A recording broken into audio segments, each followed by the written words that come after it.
یہاں تک کہ 29 آیتوں میں آپ نے یہ ترتیب ملاحظہ فرمائی ہوگی کہ سب سے پہلے اللہ تبارک و تعالی نے انسانوں کے 3 گروہوں کا ذکر کیا، جن میں مسلمان، کافر اور منافق داخل ہیں۔ اس کے بعد دین کی جو بنیادی دعوت ہے، اسلام کے جو بنیادی عقائد ہیں، یعنی توحید، رسالت اور آخرت، ان کا بیان فرمایا۔ اس کے بیان کے بعد اس بات پر تعجب کا اظہار فرمایا کہ توحید ہو یا رسالت یا آخرت، اس کے دلائل اتنے واضح اور روشن ہیں کہ ان کے بعد کسی شخص کا کفر کو اختیار کرنا بڑی عجیب سی بات ہے۔ اور پھر اللہ تبارک و تعالی نے اپنی نعمتوں، کائنات میں پھیلی ہوئی نعمتوں کا ذکر فرمایا، جس پر اس رکوع کا اختتام ہوا۔ اب اس کے بعد آگے کی آیتوں میں اللہ تبارک و تعالی نے انسان کی ابتدائی تخلیق کا واقعہ بیان فرمایا۔ گویا دوسرے الفاظ میں یہ اشارہ کرنا مقصود ہے کہ تم کو جس دین کی دعوت دی جا رہی ہے، توحید ہو یا نبی کریم صلی اللہ علیہ وسلم کی رسالت ہو یا آخرت کا عقیدہ ہو، یہ کوئی ایسی بات نہیں ہے جو آج گھڑ کے تمہارے سامنے پیش کر دی گئی ہو، بلکہ انسان کو جب پہلی بار پیدا کیا گیا تو اس وقت سے ہی یہ بات پیش نظر تھی کہ انسان کو اس لیے پیدا کیا جا رہا ہے کہ وہ ان عقائد پر ایمان لائے اور اس ایمان کے تقاضوں پر اپنی زندگی گزارے۔ اس مقصد کے تحت اس کو پیدا کیا گیا تھا۔ تو اس لیے ذرا یاد کرو، تمہیں ہم بتاتے ہیں کہ تمہاری تخلیق کا آغاز کس طرح ہوا تھا، سب سے پہلا انسان کس طرح پیدا کیا گیا تھا، اور سب سے پہلے انسان کے ساتھ کیا واقعات پیش آئے تھے۔ چنانچہ اس کا ذکر اللہ تبارک و تعالی نے اگلے رکوع کے اندر فرمایا ہے، اور یہ آگے کی جو تقریباً 10 آیتیں ہیں وہ اسی سے متعلق ہیں۔ میں پہلے ان کے ایک حصے کی تلاوت کروں گا اور اس کا ترجمہ، اور اس کے بعد اس کی مختصر تشریح پیش کرنے کی انشاءاللہ کوشش کروں گا، اور پھر اس کے دوسرے حصے کی بھی۔ وَإِذْ قَالَ رَبُّكَ لِلْمَلَائِكَةِ إِنِّي جَاعِلٌ فِي الْأَرْضِ خَلِيفَةً قالوا أتجعل فيها من يفسد فيها ويسفك الدماء ونحن نسبح بحمدك ونقدس لك قال إني أعلم ما لا تعلمون وعلم آدم الأسماء كلها ثم عرضهم على الملائكة فقال أنبئوني بأسماء هؤلاء إن كنتم صادقين قالوا سبحانك لا علم لنا إلا ما علمتنا إنك أنت العليم الحكيم قال يا آدم أنبئهم بأسمائهم فلما أنبأهم بأسمائهم قال ألم أقل لكم إني أعلم غيب السماوات والأرض وأعلم ما تبدون وما كنتم تكتمون۔ اور اس وقت کا تذکرہ سنو جب تمہارے پروردگار نے فرشتوں سے کہا کہ میں زمین میں ایک خلیفہ بنانے والا ہوں۔ وہ کہنے لگے کیا آپ زمین میں ایسی مخلوق پیدا کریں گے جو اس میں فساد مچائے اور خون خرابہ کرے، حالانکہ ہم آپ کی تسبیح اور حمد و تقدیس میں لگے ہوئے ہیں۔ اللہ نے کہا میں وہ باتیں جانتا ہوں جو تم نہیں جانتے، اور آدم کو اللہ نے سارے کے سارے نام سکھا دیے۔ پھر ان کو فرشتوں کے سامنے پیش کیا اور ان سے کہا اگر تم سچے ہو تو مجھے ان چیزوں کے نام تو بتلاؤ۔ وہ بول اٹھے آپ ہی کی ذات پاک ہے، جو کچھ علم آپ نے ہمیں دیا ہے اس کے سوا ہم کچھ نہیں جانتے۔ حقیقت میں علم و حکمت کے مالک تو صرف آپ ہیں۔ اللہ نے کہا آدم تم ان کو ان چیزوں کے نام بتا دو۔ چنانچہ جب اس نے ان کے نام ان کو بتا دیے تو اللہ نے فرشتوں سے کہا کیا میں نے تم سے نہیں کہا تھا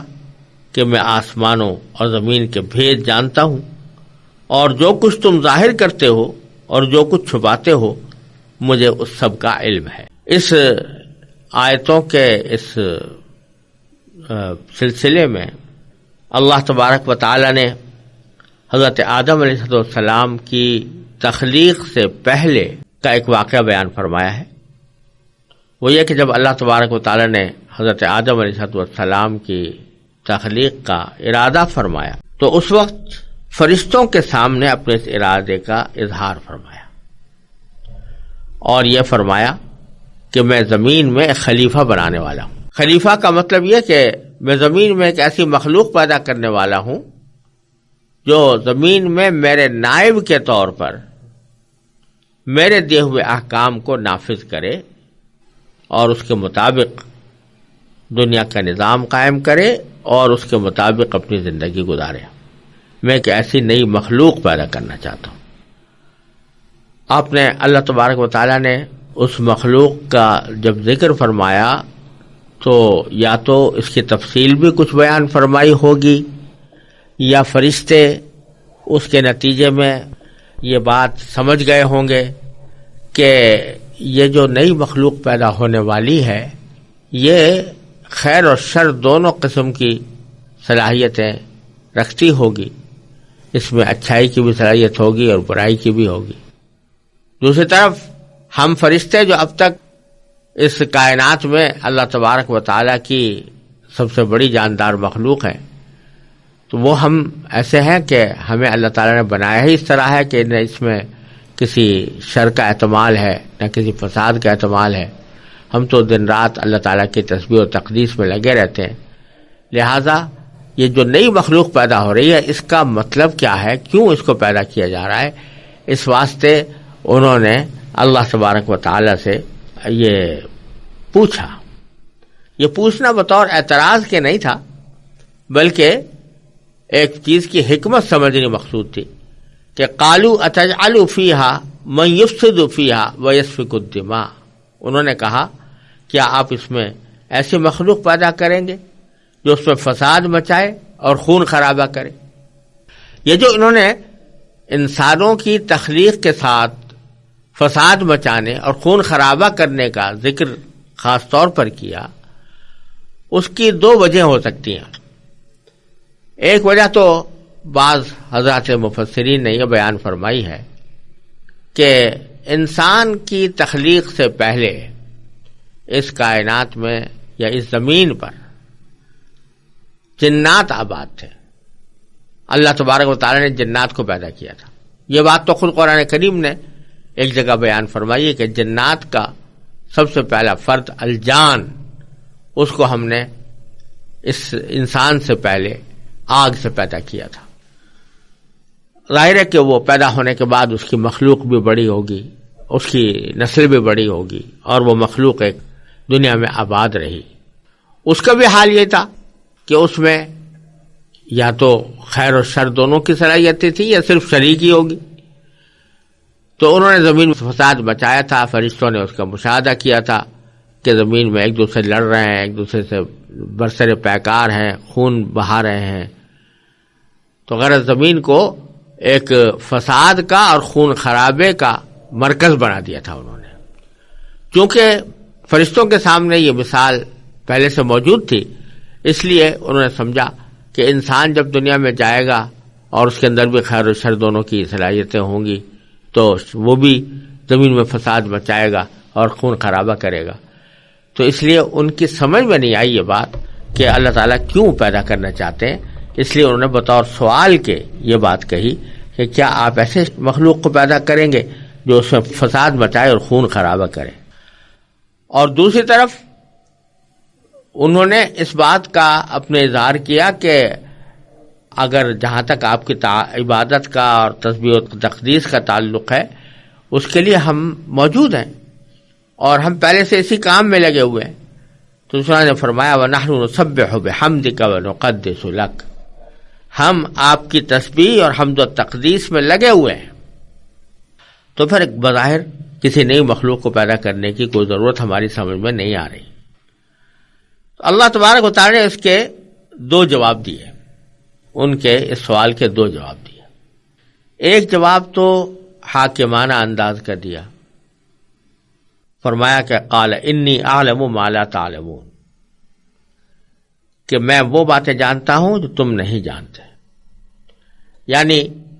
میں جس حکمت کے تحت اس نئی مخلوق کو پیدا کر کے زمین میں بھیجنے والا ہوں، اس حکمت کو تم صحیح طور پر سمجھ نہیں سکتے، اس کے بارے میں تمہیں علم نہیں ہے۔ یہ جواب تو ایک حاکمانہ انداز کا دیا کہ حکمت کا سمجھنا تمہارے لیے کوئی ضروری نہیں، اور یہاں یہ سبق بھی دے دیا، اور یہ سبق ہم سب کے لیے ایک بہت اہم سبق ہے کہ اللہ تبارک و تعالی جب کسی چیز کا فیصلہ فرما لے یا کسی چیز کا حکم دے دے تو پھر بندے کو اس کے تسلیم کرنے کے لیے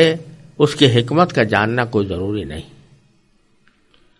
اللہ تعالیٰ کے یقیناً ہر کام میں حکمت ہوتی ہے، ہر کام میں مصلحت ہوتی ہے، لیکن یہ ضروری نہیں کہ ہر انسان کی سمجھ میں وہ حکمت اور مصلحت آ بھی جائے۔ لہذا اگر اللہ تبارک و تعالیٰ کسی کام کو کرنے کا حکم دے رہے ہیں یا کسی کام سے بچنے کا حکم دے رہے ہیں تو اس کی حکمت اور مصلحت ہماری سمجھ میں آئے یا نہ آئے، ہمیں اس کے آگے سر تسلیم خم کرنا چاہیے اور اس حکم کو ماننا چاہیے، کیونکہ اس کی حکمت اور مصلحت کا سمجھ میں آنا ہمارے لیے ضروری نہیں۔ بہت سی باتیں ایسی ہیں جو اللہ تعالیٰ اپنی حکمت اور مصلحت سے کرتے ہیں، لیکن ہم جیسی لوگوں کی محدود عقل ان کا حکمت کا یا مصلحت کا احاطہ نہیں کر پاتی۔ اس واسطے یہ سبق دیا جا رہا ہے کہ تم ہر چیز کی حکمت معلوم کرنے کی فکر میں مت پڑا کرو، اگر نہیں آ رہی تمہاری سمجھ میں تو نہ آئے، لیکن ہمارا جو حکم اور فیصلہ ہے وہ اپنی جگہ ہے، وہ نافذ رہے گا۔ تو پہلے تو ایک حاکمانہ جواب دیا، پھر آگے ایک عملی جواب دیا کہ جس سے وہ خود یہ سمجھ جائیں کہ اس مخلوق میں اور ہمارے درمیان کیا فرق ہے اور اس کو کیوں پیدا کیا جا رہا ہے۔ چنانچہ اللہ تبارک و تعالی آگے ارشاد فرماتے ہیں کہ وَعَلَّمَ آدَمَ الْأَسْمَاءَ كُلَّهَا، اللہ تعالیٰ نے آدم علیہ السلام کو پیدا کرنے کے بعد ان کو تمام نام سکھا دیے، سارے کے سارے نام سکھا دیے۔ نام کیا سکھا دیے؟ نام سکھانے سے کیا مراد ہے؟ بظاہر روایات کی روشنی میں بھی اور قرآن کریم کے سیاق و سباق کی روشنی میں بھی نام سکھانے کا مطلب یہ ہے کہ اس دنیا میں جب انسان کو بھیجا جائے گا تو دنیا میں بھیجنے کے بعد کچھ ایسی چیزیں پیدا ہوں گی کہ جو فرشتے ان کا پوری طرح ادراک نہیں کر پاتے۔ انسان کے زمین پر زندگی گزارنے کے لیے کچھ لوازم ہوں گے، کچھ ضروریات ہوں گی، کچھ حاجتیں ہوں گی جو انسان کو پیش آئیں گی، ان سب کی تفصیل اللہ تبارک و تعالیٰ نے آدم علیہ السلام کو سکھائی۔ ان میں سے بہت سی چیزیں ایسی تھیں کہ جن کا تصور ہی فرشتے کر نہیں سکتے تھے، اس لیے کہ ان کی طبیعت میں وہ بات رکھی ہی نہیں گئی۔ مثال کے طور پر بھوک، اب بھوک فرشتوں کو نہیں لگتی، نہ وہ اس کی ان کو ضرورت ہوتی ہے، تو اس بھوک کی کیفیت کو صحیح طرح سمجھ نہیں سکتے۔ پیاس ہے، یہ انسان کو لگتی ہے، فرشتے کو نہیں لگتی، تو اس کی حقیقت کو فرشتے سمجھ نہیں سکتے۔ اسی طرح طبیعت اور مزاج کی بہت سی باتیں ایسی ہوتی ہیں جو انسان کی طبیعت میں اور مزاج میں ودیعت کی گئی ہیں، لیکن فرشتے اس طبیعت اور مزاج کو نہ سمجھ سکتے ہیں اور نہ وہ طبیعت اور مزاج ان کے اندر موجود ہوتا ہے۔ اسی طرح انسان کے استعمال کی بہت ساری چیزیں ایسی ہیں جو دنیا کے اندر وہ استعمال کرتا ہے اور اس سے نفع اٹھاتا ہے، فرشتوں کو ان کی ضرورت نہیں ہوتی۔ تو یہ جو علم عطا کیا گیا آدم علیہ السلام کو، علم آدم الاسماء کلھا، اس کے معنی یہ کہ زمین کے اندر جتنی چیزیں پیدا ہونے والی تھیں اور جن کی انسان کو ضرورت پڑ سکتی تھی، ان چیزوں کے نام، ان کی خاصیتیں اور ان سے پیدا ہونے والی کیفیات اور ان کے نتائج، یہ سارا کا سارا علم اللہ تبارک و تعالی نے حضرت آدم علیہ السلام کو عطا فرمایا، جو اس کائنات کے پہلے انسان تھے۔ کیونکہ پہلے انسان تھے اس لیے ان کو سارا یہ علم عطا کر دیا گیا۔ اور یہ بھی کسی دلیل سے ثابت نہیں ہے، بلکہ دلائل سے یہی معلوم ہوتا ہے کہ جس وقت آدم علیہ السلام کو یہ اسماء کا یہ علم دیا جا رہا تھا، یعنی اشیاء کی خاصیتوں کا علم، ان کے ناموں کا علم، طبائع اور مزاجوں کا علم، کیفیات کا علم، جس وقت یہ علم حضرت آدم علیہ السلام کو دیا جا رہا تھا یا سکھایا جا رہا تھا، اس وقت میں فرشتے موجود تھے، وہ بھی سن رہے تھے۔ لیکن چونکہ انسان کی طبیعت اور مزاج ان چیزوں کو سمجھ سکتا تھا، اللہ تعالیٰ نے اس کا مزاج، اس کی طبیعت، اس کی فہم ایسی بنائی کہ اس کی وجہ سے وہ ان باتوں کو سمجھ سکتا تھا اور یاد بھی کر سکتا تھا۔ لیکن فرشتوں کی طبیعت اور مزاج بالکل مختلف ہے، وہ ان باتوں کو نہ سمجھ سکتے ہیں، نہ اس کا تصور کر سکتے ہیں۔ تو اگرچہ وہ تعلیم کے وقت میں وہ بھی موجود تھے، لیکن وہ نہ اس کو پوری طرح سمجھ پائے، نہ ان کو یاد رکھ پائے اور نہ ان کو ہضم کر پائے۔ تو اس لیے اللہ تبارک و تعالی نے ان کو دکھانے کے لیے یہ کہا کہ ثم عرضهم علی الملائکہ، آدم علیہ السلام کو سارے اسماء سکھا دیے اور پھر ان کو ملائکہ پر پیش کیا، فرشتوں کے سامنے پیش کیا اور ان سے کہا فقال انبئونی باسماء ہؤلاء، تم ذرا مجھے بتاؤ ان چیزوں کے نام، یعنی جن چیزوں کے نام ہم نے آدم علیہ السلام کو سکھائے ہیں، اور اس میں پورا علم اسماء داخل ہے، جس کی کچھ تھوڑی سی وضاحت میں نے پہلے کی ہے۔ تو یہ علم جو ہم نے ان کو عطا کیا ہے، وہی ذرا تم بھی تو دوہرا کے بتاؤ، ہاں ان کے نام تو ہمیں بتاؤ۔ ان کنتم صادقین،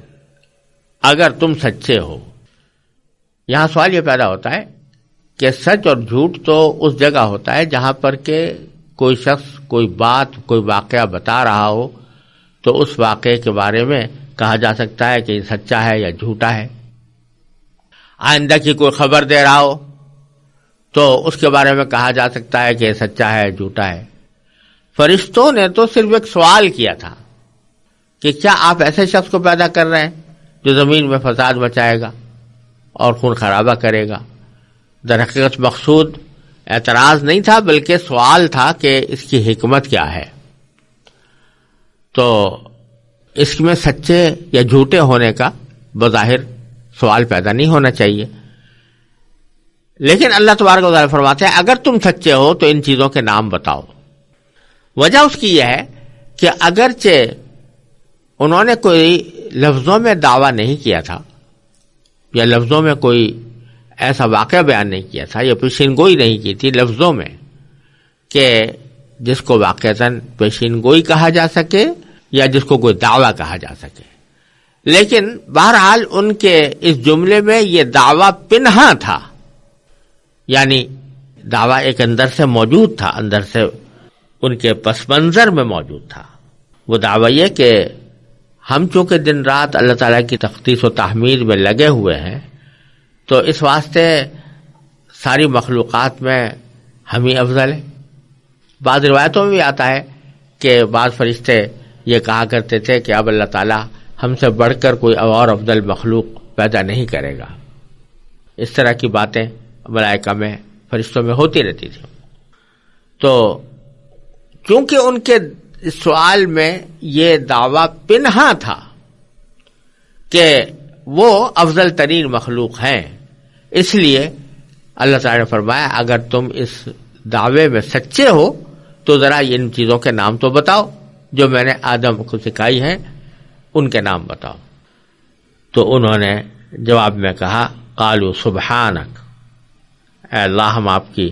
پاکی بیان کرتے ہیں، پاک ہے آپ کی ذات، لا علم لنا الا ما علمتنا، ہمیں تو کوئی اور علم ہے نہیں سوائے ان باتوں کے جو آپ نے ہمیں سکھا دیا۔ یعنی جس چیز کے سیکھنے کی صلاحیت آپ نے عطا فرما دی وہ تو بے شک ہمارے علم میں آ گئی، وہ ہم نے سیکھ لی، لیکن جس چیز کی سیکھنے کی آپ نے ہم میں صلاحیت ہی نہیں رکھی تو وہ اگرچہ ہمارے سامنے سکھا بھی دی گئی ہو اور اس کو پڑھا بھی دیا گیا ہو، لیکن ہم اس کو سمجھنے کے اہل نہیں ہیں۔ تو اس واسطے ہم ان چیزوں کے نام جو آدم علیہ السلام نے بتائے ہیں یا بتائیں گے تو، اور جن کو آپ نے ان کو سکھایا ہے، وہ ہم لوگ نہیں سمجھ سکتے اور نہ ان کو دہرا کر بتا سکتے۔ قال یا آدم انبئہم باسمائہم، جب فرشتوں نے اپنے عاجزی کا اعتراف کر لیا تو اللہ تبارک و تعالی نے فرمایا کہ یا آدم انبئہم باسمائہم، کہ آدم اب تم ذرا ان کو ان کے نام بتاؤ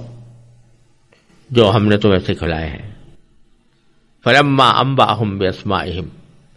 پھر جب آدم علیہ السلام نے ان کو ان چیزوں کے نام سکھائے یا بتائے، قال، تو اللہ تعالی نے فرمایا الم اقل لکم، کیا میں نے تم سے نہیں کہا تھا انی اعلم غیب السماوات والارض، کہ میں آسمانوں اور زمین کی ساری پوشیدہ چیزوں سے واقف ہوں، اس کو جانتا ہوں، ان کے سارے بھید جانتا ہوں، وَأَعْلَمُ مَا تُبْدُونَ وَمَا كُنْتُمْ تَكْتُمُونَ، اور وہ بھی جانتا ہوں جو تم ظاہر کرتے ہو اور وہ بھی جانتا ہوں جو تم چھپاتے ہو۔ یعنی ان کے سوال کے اندر جو ایک دعویٰ چھپا ہوا تھا اس کی طرف اشارہ ہے کہ میں اس دعوے کو بھی جانتا ہوں جو تمہارے اس قول میں چھپا ہوا ہے کہ تم اپنے آپ کو سب سے زیادہ افضل مخلوق سمجھتے ہو، تو یہ تمہارا دعویٰ میں جانتا ہوں اور مجھے سارے آسمان و زمین کے بھیدوں کا بھی علم ہے۔ تو اب تمہاری بات یہ سمجھ میں آ جانی چاہیے کہ ایک نئی مخلوق میں کیوں پیدا کر رہا ہوں۔ خلاصہ اس جواب کا، اس عملی جواب کا یہ ہے کہ فرشتوں سے گویا یہ کہا جا رہا ہے کہ تم کو تو میں نے اس طرح پیدا کیا ہے کہ تمہارے اندر معصیت کا، گناہ کا کوئی تصور ہی نہیں ہے، تمہیں بھوک نہیں لگتی، تمہیں پیاس نہیں لگتی، تمہارے دلوں میں کوئی ناجائز خواہش پیدا نہیں ہوتی، تمہارے دلوں میں کبھی گناہ کا تصور بھی پیدا نہیں ہوتا۔ میں نے تو تمہیں بنایا اس طرح کا ہوا۔ اب میں ایک ایسی مخلوق بنانا چاہتا ہوں جس میں بھلائی کا جذبہ بھی ہوگا اور برائی کا جذبہ بھی ہوگا، نیک کام کرنے کا داعیہ بھی ہوگا اور برے کام کرنے کا داعیہ بھی ہوگا۔ کبھی اس کے اندر نیکی کے تقاضے ابھریں گے، کبھی اس کے اندر برائی کے تقاضے ابھریں گے، اور وہ مخلوق جب برائی کے تقاضوں کو میری خوشنودی کی خاطر دبا کر نیکی کے تقاضوں کو غالب کرے گی تو پھر اس کا جو مقام ہے وہ تم سے بھی آگے نکل جائے گا، اس لیے کہ تم تو اپنی طبیعت کے لحاظ سے تم اطاعت ہی پر مجبول ہو اور تمہیں پیدا کیا گیا ہے اطاعت کے لیے، تم میں کوئی دوسرا جذبہ رکھا ہی نہیں گیا، تمہارے اندر گناہ کی طاقت ہی نہیں۔ تو جس میں گناہ کی طاقت ہی نہ ہو وہ اگر گناہ سے بچے تو اس کا کوئی کمال نہیں۔ لیکن یہ آدم جو میں پیدا کر رہا ہوں، اس کو جو اسما میں نے سکھائے ہیں، ان اسما کے جو خواص ہم نے سکھائے ہیں، تو اور اس کے اندر اچھے برے کی دونوں کی صلاحیتیں پیدا کی ہیں، وہ نیکی بھی کر سکتا ہے، گناہ بھی کر سکتا ہے، اور گناہ کے تقاضے اور داعیے بھی ہم نے پیدا کیے ہیں اس کے اندر۔ تو اس کے بعد بھی جب یہ ہماری اطاعت کی وجہ سے، ہمارے کہنا ماننے کی وجہ سے، ہماری اتباع کی وجہ سے، ہماری محبت کی وجہ سے، ہماری خشیت کی وجہ سے یہ اپنے جسمانی اور جذباتی تقاضوں کو کچل کر ہماری اطاعت کرے گا اور گناہ سے بچے گا، تو یہ اس کا مقام تم سے آگے نکل جائے گا، تو یہ فرشتوں سے بھی آگے بڑھ جائے گا۔ اس وجہ سے ہم اس انسان کو یہاں پر پیدا کر رہے ہیں۔ مزید ویڈیوز دیکھنے کے لیے ہمارے چینل کو سبسکرائب کریں۔